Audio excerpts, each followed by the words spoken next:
Nós vamos chamar agora, a Keilinha falou da Maria Abadia, então nós vamos chamar agora a nossa querida Maria Abadia, que vai falar conosco. Deixa eu só procurar a Abadia aqui, que ela está aqui já conosco. Só um segundinho, gente. Eu me enrolo. Vou chamar a Abadia agora. Estamos convidando aqui, ela vai entrar ao vivo. E a gente vai continuar esse papo em homenagem ao Dia da Consciência Negra. Você está bem? Bem, graças a Deus, né? A gente todas as vezes que a gente tem a oportunidade de estar com pessoas para falar um pouco e quebrar um pouco essa invisibilidade que o negro tem, a gente sempre está bem. A gente sempre se posiciona e diz, estamos prontos, né? A gente não é dono da verdade, mas a gente vai falar o que a gente já caminhou, né? Abadia, eu vou até levantar um pouco, porque eu estou com a camiseta hoje para dizer da nossa mãe, que é a nossa mãe África. A gente não pode esquecer dela nunca, entendeu? Todo esse momento, se a gente está aqui hoje, é porque a gente tem a nossa mãe África como responsável pelos filhos, né? E esses filhos que se uniram a outros filhos, fazendo uma família, que é isso que eu acredito mais bonita e melhor. Meu amor, fala um pouquinho da tua trajetória, da tua formação. Você é especialista em ciências das religiões. Eu acho isso massa. Na verdade, eu sou professora, alfabetizadora, isso que eu sou e que eu faço com muito carinho, que é uma forma que a gente tem de realmente transformar as nossas realidades, é levar uma boa formação para o povo preto, e não preto também, mas dentro de sala de aula, fazendo a educação que a gente acredita. Tive a oportunidade de me formar em pedagogia, em gestão escolar, em sociologia, em filosofia. Então, a gente caminhou por um caminho que nos proporcionou desvendar e conhecer as realidades que nos são postas nas questões antirraciais para um mundo melhor e democrático. Eu sou esposa, eu sou mãe, eu sou filha, né? Eu sou militante da causa negra desde que eu nasci, porque eu nasci de uma família que luta pelos direitos de todos, então isso fez com que essa seja a nossa bandeira. Na ciência das religiões eu fiz porque quando eu estava trabalhando no Estado, eu tive a oportunidade de conhecer esse curso e fui fazê-lo. É um curso desafiador, porque quando a gente entra para fazer essa especialização, a gente percebe que a gente não sabe nada na questão das religiões, porque, na verdade, uma religião é se religar com o sagrado, e o sagrado ele pode estar em qualquer espaço, em qualquer lugar. O sagrado pode ser uma pedra, pode ser uma árvore, como pode ser um ser que você se determina como sagrado. Sagrado é aquela força que te faz ser melhor e caminhar na busca de um mundo melhor. Então, isso que a gente procura caminhar, né? Dentro das nossas imperfeições, porque a gente é muito imperfeito, mas a gente busca a construção desta identidade enquanto sujeito construtor de um mundo melhor. Não importa o espaço religioso que você está. Para me te contar, eu passei pela igreja católica, eu passei pela igreja evangélica, eu passei pela igreja, pelo kardecismo, eu passei pela Umbanda, até eu retornar para o kardecismo, né? Porque é onde eu me encontro, é onde eu me enxergo, é onde eu me vejo. Então, qualquer pessoa, em qualquer tempo, ela tem a oportunidade de se religarem, de se reencontrar, de se buscar, porque todos os caminhos te levam a uma pessoa melhor, desde que você entenda que o sagrado ele é de todos, em diferentes formas e condições de exaltar esse sagrado. Que legal, que legal. Escuta, me fala um pouco da tua atuação no Conselho Municipal de Promoção da Igualdade Social aí de Uberaba. Como é que se dá aí? Como é que é esse conselho? O que que você faz? E me conta algumas coisas do resultado desse trabalho, por gentileza. O COMPIR, Conselho Municipal de Promoção da Igualdade Racial, nós existimos porque existe o Estatuto da Igualdade Racial, o Estatuto da Igualdade Racial que coloca que todos os lugares, que todas as cidades devem ter a condição de ter um conselho. E esse conselho, qual que é o papel primordial desse conselho? Promover diretrizes para a promoção da igualdade racial e do combate ao racismo em todos os espaços. Então, nós somos um conselho nós temos a paridade, tanto nós somos 6 pessoas da comunidade preta e 6 pessoas do governo. Então, nossa principal meta é propor ações. Então, nesse ano, é o primeiro ano nosso enquanto gestora, porque eu sou presidente do conselho. Então, enquanto gestora deste conselho, o primeiro ano, o que a gente trabalhou? A gente já trabalhou na construção do plano de ação para a cidade de Uberaba de promoção da igualdade racial. Provavelmente essa semana ele vai estar passando na Câmara, vai ser aprovado. Nós já assinamos também com o Sinapir, sabe? Que se você não assina com o Sinapir, a cidade não tem condição de receber recursos para trabalhar no combate ao racismo. Apesar que nós estamos num desgoverno, né? Infelizmente, nós temos um governo que tem um desgoverno, que nem ele nem o seu vice acredita que o Brasil tem racismo, ele acredita que tudo acontece a mil maravilhas para todo mundo. Então, é mais uma função dos conselhos, a gente está agindo, propondo, fiscalizando e denunciando ações que vão contra a promoção da igualdade racial e as leis afirmativas. Então, nós trabalhamos esse ano, a gente também, porque a cidade tem o COMPIR, que é o Conselho, então nós temos também a Coordenadoria de Políticas Públicas para a Igualdade Racial.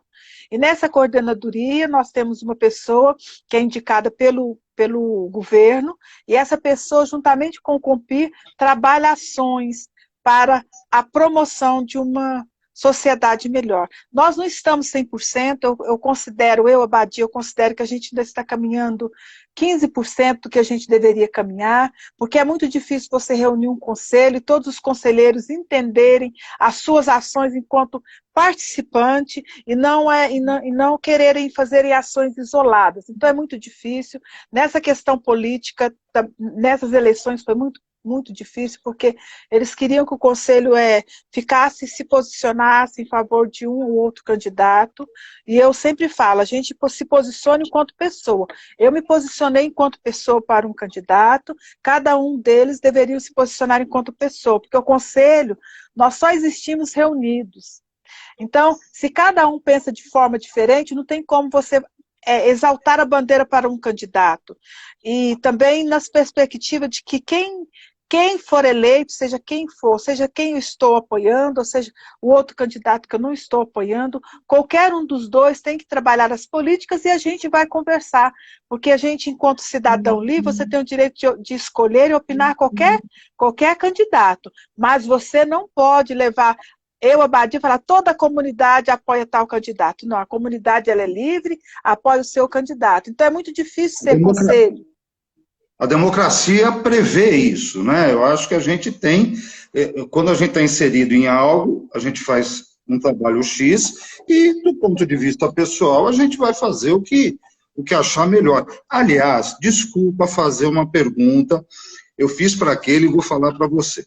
A raça é negra, mas hoje está todo mundo se auto-intitulando de novo de preto. O que eu faço? Na verdade, isso é para fortalecer a pessoa sentir feliz em ser ou preto ou negro. Nós somos. Nós não temos que ficar dolorido com isso. Nós somos. As pessoas é que têm que nos aceitar com a denominação de preto ou de negro. As pessoas têm que nos aceitar e entender. Não faz diferença, porque, na verdade, quando a pessoa quer nos ofender, ela vai usar isso de forma pejorativa, ela vai usar o nome, ela vai usar o olhar, ela vai usar o corpo, porque o corpo também fala. Então, nós estamos buscando a afirmação nossa, enquanto povo preto. Nós somos povo Abadia, preto. eu li uma coisa hoje de manhã, são as coincidências da vida, né? Eu li uma coisa hoje de manhã, e se você me desse um segundinho, pergunte aos defensores da supremacia branca sobre hierarquia racial e prepare-se para ouvir uma palestra pseudocientífica sobre as diferenças biológicas entre as raças.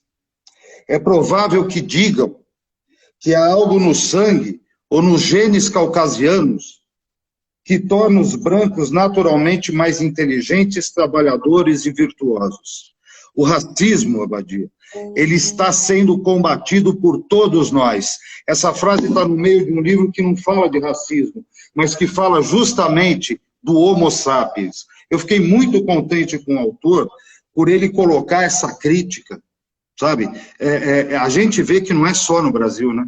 A gente vê que isso é uma coisa global. Mundial. Ele não é o autor brasileiro, ele está fazendo sucesso, e o Val Noir, aliás, o livro é fantástico, e ele faz essa crítica ao racismo. Como isso me caiu bem, eu falei, vou conversar com a Abadia sobre isso, para ver que há uma luta muito maior, né, no mundo acontecendo. Aliás, por conta dessa luta, conta um pouco do Afrontar-se para a gente. O Afrontar-se é um coletivo. Eu tive a oportunidade, logo no início que o Afrontar foi estabelecido pela Agnes e a Eduarda. A Eduarda, eu tive a oportunidade dela ser aluna da escola em que eu era professora e depois fui vice-diretora e fui diretora. Ela foi aluna e o filho dela também foi aluno dessa escola. E ela, quando foi para a graduação de História, ela junto com a Agnes, que a Agnes e Maria, uma pessoa maravilhosa que assim, que compensa você estar convidando para estar fazendo uma live aqui, porque as duas começaram a trabalhar na escola, que a escola tinha um projeto de afirmação, negroafirmação. Então, nesse projeto, a gente trabalhava desde fevereiro até o último dia letivo com ações afirmativas com as nossas crianças, porque essa escola nasceu dentro de uma instituição, que é o Lar da Caridade, antigo Hospital do Pênfico, para os alunos, para os perfegosos estudarem. Então, sempre foi uma escola que trabalhava as ações afirmativas, né? Então, contra qualquer tipo de preconceito. Então, quando a Agnes e a Eduarda começaram o trabalho, elas montaram também o Afrontar-se, para afrontar essas ideias, para combater o preconceito, para empoderar os alunos, porque os alunos tinham vergonha da sua cor, do seu cabelo, eram ofendidos, às vezes, em sala de aula por professores que tinham atitudes racistas, por colegas que tinham atitudes racistas. Então, a gente começou a trabalhar dentro desse espaço essas questões. E a Agnes hoje continua a Afrontar-se, mesmo a gente estando na época da pandemia, ela está com um grupo jovem, hoje está a Agnes, o Edson Militão, a Paula Carine e o Hélito Sabino. Todos eles trabalham essas questões. Hoje está muito difícil, porque com a pandemia não pode ser da maneira que eles trabalhavam. Mas mesmo assim, eles não deixam de se posicionar. E eles gostam de trabalhar o ano todo. E quando chega novembro, eles não gostam de estar trabalhando, porque a gente acredita, e eles também, que a questão da consciência negra ela tem que ser trabalhada todo dia, porque o país só será verdadeiramente democrático quando ele for um país que trabalha as questões antirracistas no seu cotidiano, com todo o seu povo e com toda a sua gente. Então, o Afrontar-se ainda existe. Até o ano passado a gente tinha um espaço, depois do ano passado a gente está sem um espaço, que é uma casa. Eu falo a gente porque eu não estou no Afrontar-se, mas eu falo assim que hoje eu sou a a mais velha do grupo, né? Então, sempre que eles precisarem, eles sabem que pode estar contando com a gente. Então, ele permanece, porque é um espaço de luta. Eles já ganharam 2 prêmios, né? Por trabalhos que eles realizam. Um dos prêmios foi porque trabalha com as crianças, é o trabalho Empoderamento Kid. Então, eles ganharam um prêmio por isso. E ganharam também o prêmio Antonieta Barros, por trabalhar com jovens para o empoderamento. Então, essas meninas e esses meninos, eles fazem um trabalho muito bonito. O Wellington Sabino, ele é poeta e escritor também, então ele trabalha muito com a poesia e com o teatro, porque ele também faz a parte de teatro, levando e desconstruindo o racismo e levando a história verdadeira preta para o povo, porque o povo não conhece a nossa história, então por não conhecer, porque o racismo ele é forte, porque as pessoas não se permitem conhecer a realidade. E também a pessoa tem que se enxergar, e ao se permitir racista, fazer um desmanche da sua estrutura. Isso a gente só faz quando a gente tem humildade de se perceber racista, porque o racismo está em palavras, está em gestos, está em ações. Abadia, no fundo, a ignorância sempre agindo, a ignorância sempre nos amarrando. Por isso, tanto como pessoa, como professor, que eu fui muito tempo, falo, gente, vocês têm que ler, vocês têm que conhecer as coisas, vocês têm que se abrir para a vida, porque não é possível. O que a gente vê acontecendo não é possível. O Carlos Aguena, meu grande amigo, irmão, acabou de postar, não basta não ser racista, tem que ser antirracista. Né? Eu demorei um pouco para entender isso, pensei, mas a gente chega num ponto, não é? Que nós temos que lutar contra isso, e você falou muito bem. É lógico que a gente elege o Dia da Consciência Negra como um símbolo, mas essa luta é diária, essa luta é constante, a gente tem que ter atitudes no nosso trabalho, dentro da nossa casa, com os amigos, sabe? Porque senão nós vamos acabar produzindo mais João Roberto por aí. Como eu disse ontem numa conversa nossa, isso é o que a gente vê. E o que a gente não vê? Porque, na verdade, tem mais ações, né? Tem mais ações que a gente não vê do que o que a gente vê. Por exemplo, eu falo que o que aconteceu com o João Alberto ali em Porto Alegre é muito sério, mas em Porto Alegre foi que nasceu, há 49 anos, que nasceu o Dia da Consciência Negra. E quando surgiu, era um grupo que se chamava Palmares. E esse grupo que chamava Palmares, eles eram feitos por estudiosos, por cientistas, por filósofos, por antropólogos, que queriam desconstruir o dia 13 de maio, porque foi uma libertação delegada para que se trabalhasse o dia 20 de novembro como uma libertação construída, uma libertação feita por um povo, e elegeu o Zumbi dos Palmares como homenageado pelo quilombo, pelo trabalho que ele fazia no quilombo, para a libertação de pessoas, não só negros, ele tinha negros, índios, e tinha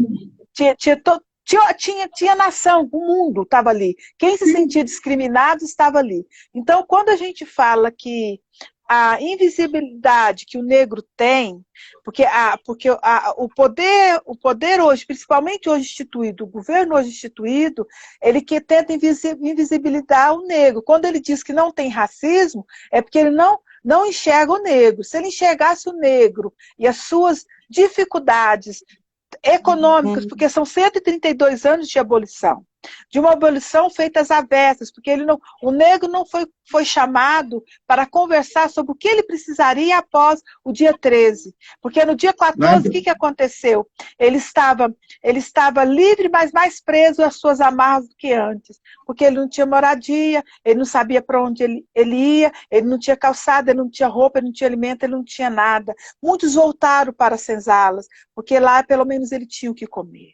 Então, a partir do momento que o Brasil nasceu nessa estrutura escravagista, que o escravizado, né, não teve nenhum direito ele fez com que a nação brasileira tivesse hoje 56% de pessoas negras sofrendo esse racismo estruturante.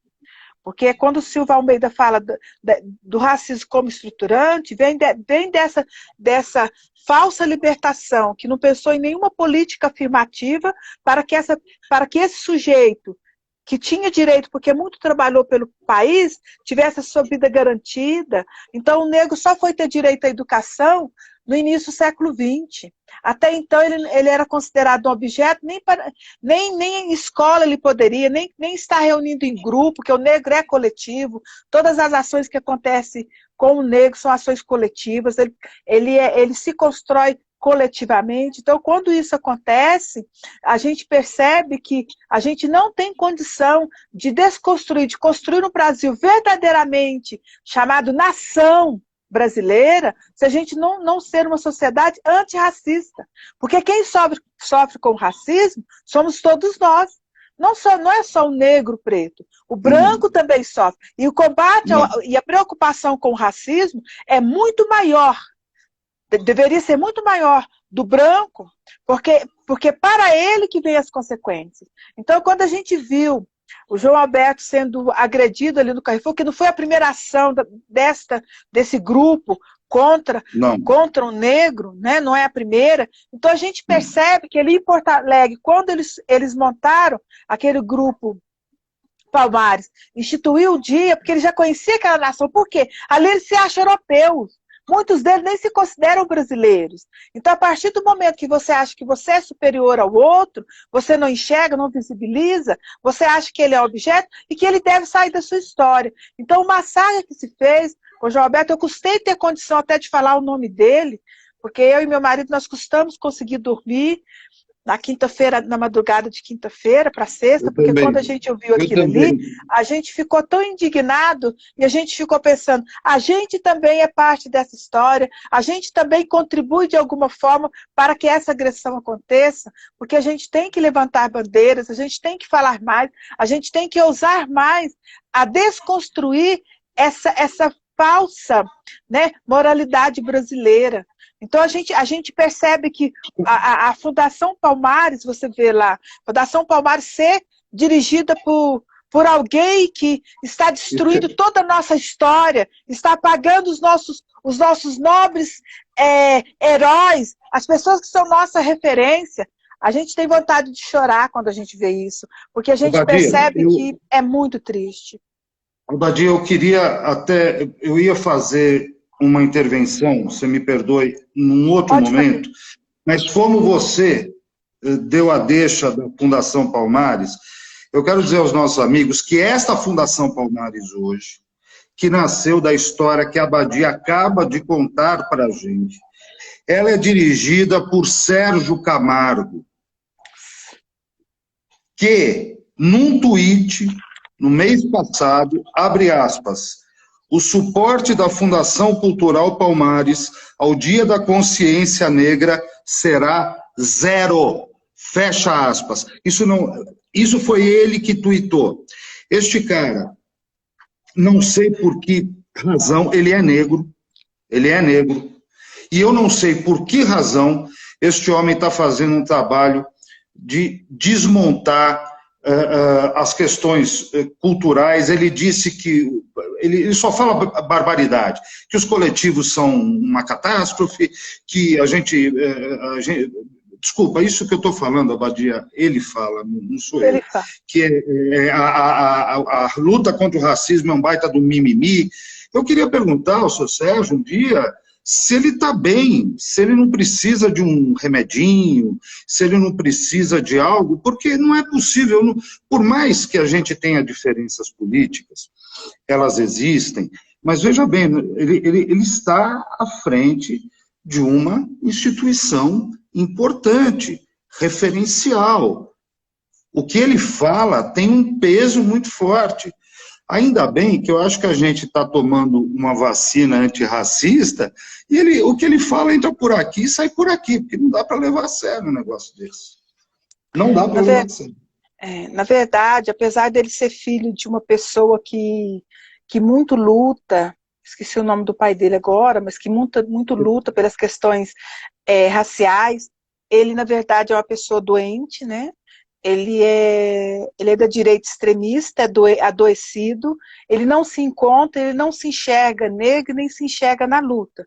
Então, é uma pessoa adoecida e que está adoecendo muito. E ele está a serviço desse governo porque ele é a cara desse governo que está aí, que não enxerga, porque quando o vice-presidente fala que não existe racismo no Brasil, a própria ONU faz uma parada e combate a fala dele. Então, quando a gente percebe pessoas que não conhecem verdadeiramente a história negra e não valoriza, porque não é questão de pele combater o racismo, é questão de consciência.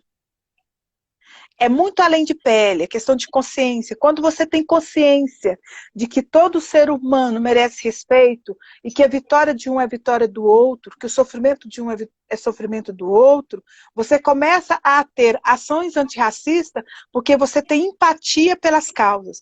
Você tem entendimento de que quando você não faz a diferença no lugar que você está combatendo, você está fazendo um antisserviço para a sociedade. Então, eu acredito que é uma questão humanitária combater o racismo. Ter uma luta antirracista é questão de vida, é questão de conhecimento. Então, nós só estamos comprovando que a nação brasileira, na questão de conhecimento, está muito aquém do esperado. Nós somos eurocêntricos na nossa essência, porque não foi desconstruída essa história, então tem que se desconstruir. Nós somos uma nação que precisa se reconhecer racista, porque só quando ela se reconhecer racista, ela vai 100% trabalhar as questões que fala. Porque não adianta de lei, nós temos o Estatuto da Igualdade Racial, que fez 10 anos. Mas não é aplicável, porque nessa lei existe, mas não é aplicável. Veja bem, nós somos um dos países do mundo que tem mais lei, tem lei para tudo. É inacreditável o nosso conjunto legal. Agora, alguém fiscaliza, alguém aplica, alguém respeita. Isso depende da sociedade, mas depende do Estado também, nos seus 3 níveis. Porque se você bota uma lei e você não fiscaliza, escuta, para que ela serve? Qual é o Valdo Abadia acabou de escrever aqui, Oswaldo Camargo, é isso o pai dele?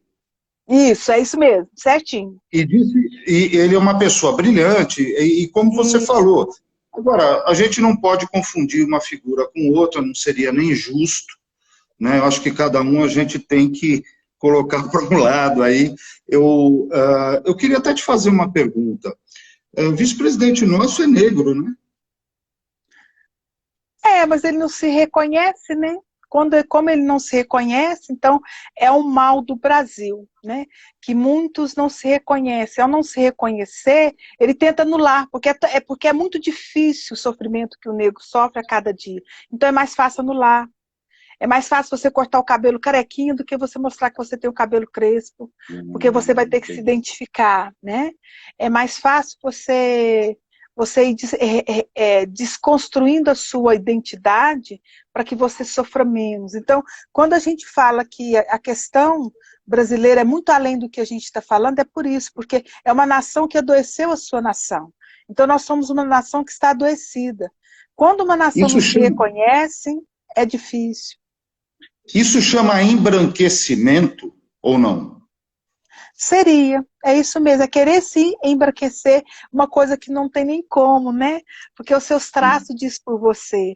Mas quando quando eu falo da invisibilidade que se dá, é nesse sentido. A pessoa tenta se invisibilizar porque é tanto sofrimento que ele odeia ser negro. Ele odeia que alguém fala de negro. É preferível ele se omitir e viver uma vida morna, porque interiormente ele está sofrendo. Então, por isso que eu falo que transformar essa realidade vai pela educação. Enquanto não se permitir dialogar sobre a questão, conversar e ler, nós temos muitos escritores brasileiros que falam com poder de fala sobre a questão e que nos ajuda muito nessa transformação. Então, é nosso papel disponibilizar isso. Fala dos 2 livros que você me contou, os nomes dos livros e dos autores, por favor. A Djamila Ribeiro, Pequeno Manual Antirracista, né? Um deles, O Poder de Fala, também que é dela, e nós temos também o do Silvio Almeida, que ele fala da questão do racismo estrutural no Brasil, né? O que é e por que ele acontece. A Djanira Ribeiro, no Pequeno Manual Antirracista, ela conversa com a gente sobre todas essas questões, nos empoderando e nos ajudando a combater o racismo, entendendo onde ele se encontra, que ele se encontra em palavras, ele se encontra em gestos, ele se encontra em ações, e que a gente só pode combater quando a gente reconhece. E esse reconhecimento, ele tem que ser por todos, para nós, negros e para não negros, porque a luta, a Djanira fala muito que a luta é muito maior do não negro, do branco, porque é um problema dele, é coletivo, mas é um problema muito mais do branco, porque ele é que pratica os atos racistas, ele é que acentua, ele que dá voz e vez a esse adoecimento nacional, porque o racismo é um adoecimento nacional. E quando a gente fala nas estruturas, né, de combater as estruturas, estruturando o racismo no Brasil, é porque as questões socioeconômicas fazem com que o negro não tenha uma educação de qualidade, faz com que ele não tenha uma moradia legal, faça com que ele esteja mais vulnerável às questões da drogadição, a questão do tráfico, a questão das ações de roubo, de criminalismo, faz com que ele esteja nesse meio. Por quê? Como o Brasil não está preocupado em promover políticas públicas afirmativas para que esses espaços sejam fortalecidos, torna-se difícil. Você vê, um policial, ele tem na sua linha de frente sempre que o negro é bandido. A gente, quando os filhos da gente saem de casa, a gente que é mãe, toda mãe fica preocupada, o filho não entende, a gente fala assim, não faz isso, não usa boné, não usa... Não é por nada, porque esse é um traço que está estruturante nessa organização que considera o negro como bandido. Se o negro estiver segurando uma flauta no escuro, ele vai pensar que é um fuzil e ele vai ser morto. Então, é sérias questões para ser trabalhada no Brasil. Se a gente não trabalha isso, se a gente não se posiciona a favor dessas políticas e desses entraves, a gente não luta. E Paulo Freire, que é um grande pensador, ele fala que cada vez que a gente se cala, que a gente se vira contra o racismo, a gente está matando a nossa nação. A gente está sendo hipócrita enquanto sujeito histórico que somos. Então a gente tem que se preocupar, a gente tem que fazer uma outra história possível. Se transformar em agente histórico, né? E não simplesmente ficar no lugar do sujeito. Aliás, você sabe que você me lembrou uma coisa? Eu perdi a conta na minha vida, estou com 57 anos, perdi a conta na minha vida de ver mães, amigas, né? Negras falando a mesma coisa que você disse. Meu filho, cuidado da forma como você veste, que hora você chega em casa, porque você sabe muito bem que se tiver um negro e um branco, quem vai ser parado é o negro e não o branco. A Djamila, essa semana, deu um show naquela entrevista do Roda Viva. Foi um dos Roda Vivas de maior audiência da história do Roda Viva. Ela foi perfeita.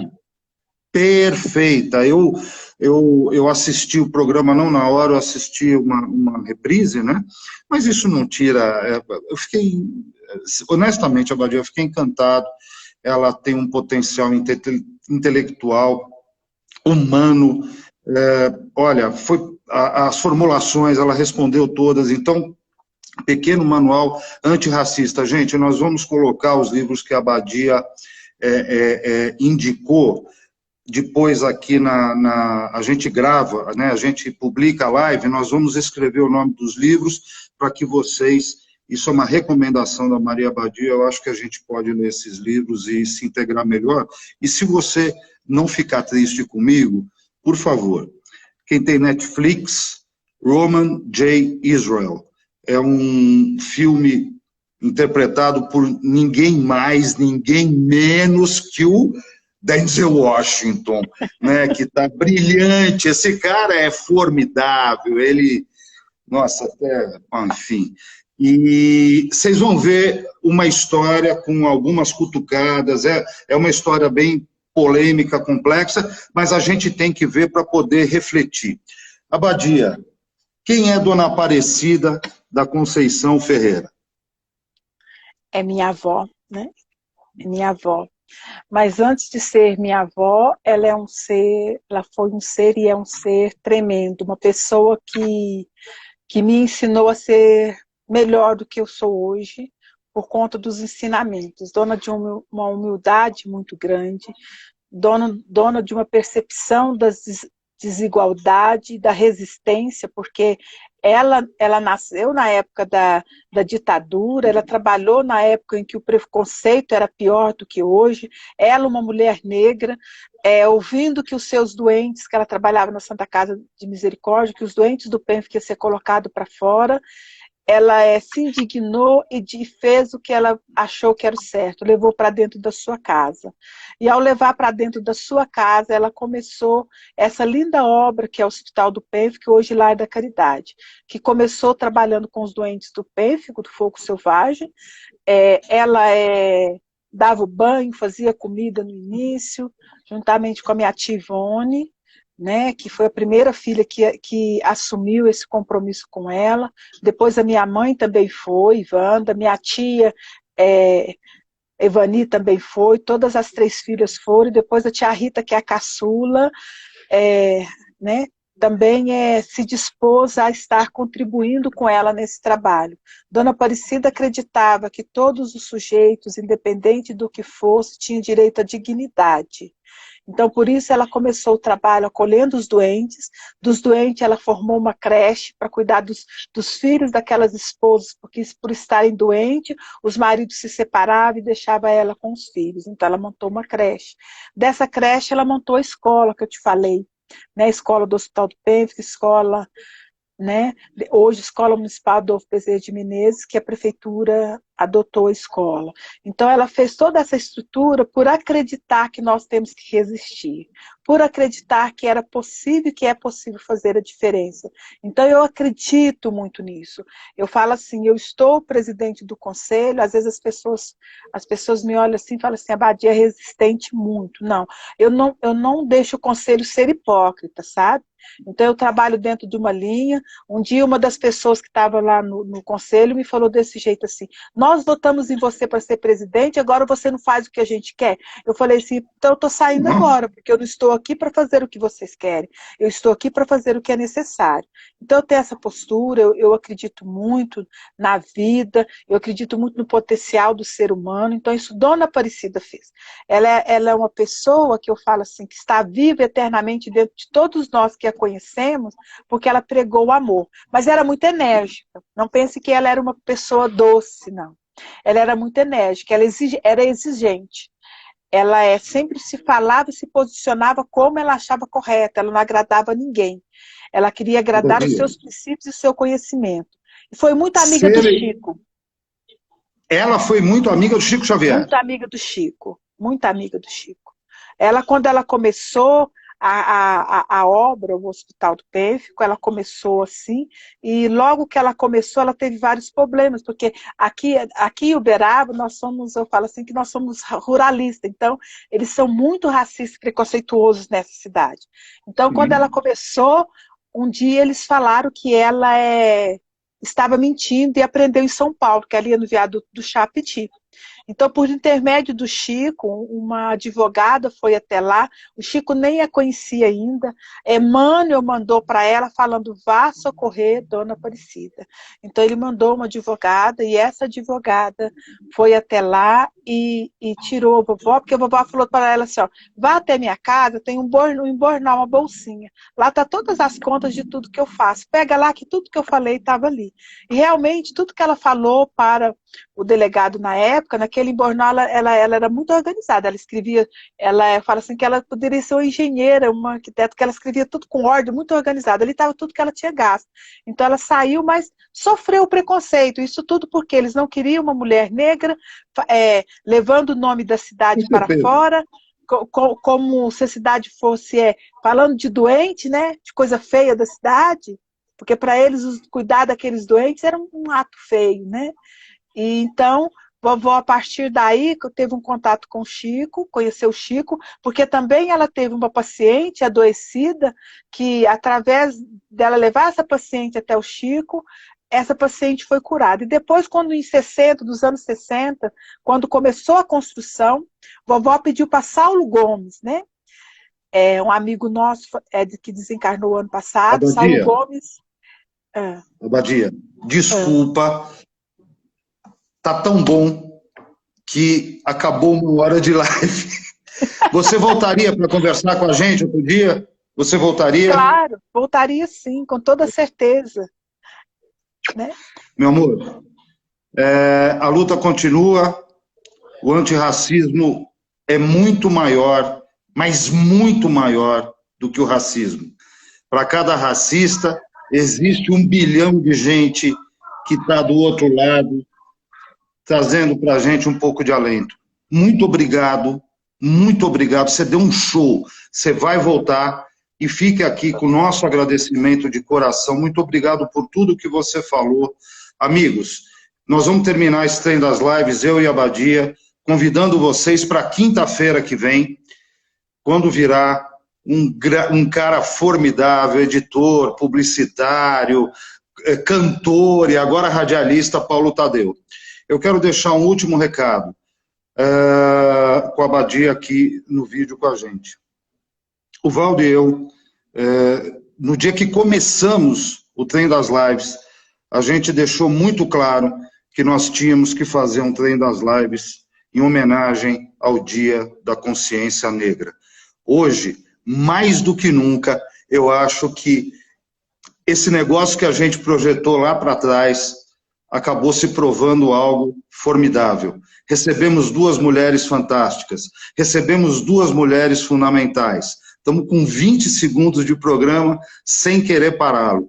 Esse é o presente que a gente tem para os nossos irmãos negros e para todos nós que acreditamos na humildade, no ser humano e numa vida melhor. Obrigado, uma semana abençoada a vocês.